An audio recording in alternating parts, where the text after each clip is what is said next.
Everyone, welcome back to my another mini blog. তো গরম চলে আসলো আর টক টক খেতেই হবে। তো আমার খুব ইচ্ছে করছিল যে খোলামেলা মাঠের মধ্যে বসে সবাই মিলে আড্ডা দিয়ে টক খাবো। তো যেমন ভাবনা তেমন কাজ।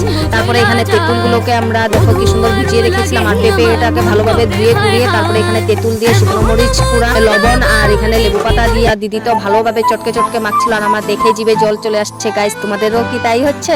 মানে দাদা কচু পাতা ধুয়ে নিয়ে চলে আসলো যে ও কচু পাতার মধ্যে নাকি তেঁতুল মাখা খাবে। তো আমার তো ভয় করছিল যে গলা চুলকাবে, বাট এরকমটা হয়নি। আর এখানে দাদা খাচ্ছিল, আমি বলেছিলাম যে আমার ক্যামেরার দিকে অল্প তাকিয়ে খা। তো যেমন তাকাতে বলেছি গাইস, আমি জানি না ক্যামেরাটা অন করলে সবে এত হাসাহাসি কেন করে।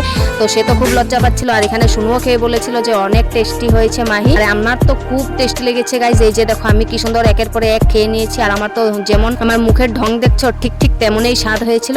আর দিদিরা অনেক খেতিবাতি লাগিয়েছে এখানে দেখো শশা গাছ। তো ভিডিওটা কেমন লাগলো? ভালো লাগলে লাইক কমেন্ট শেয়ার সাবস্ক্রাইব করে দাও। Thanks for watching all, bye bye.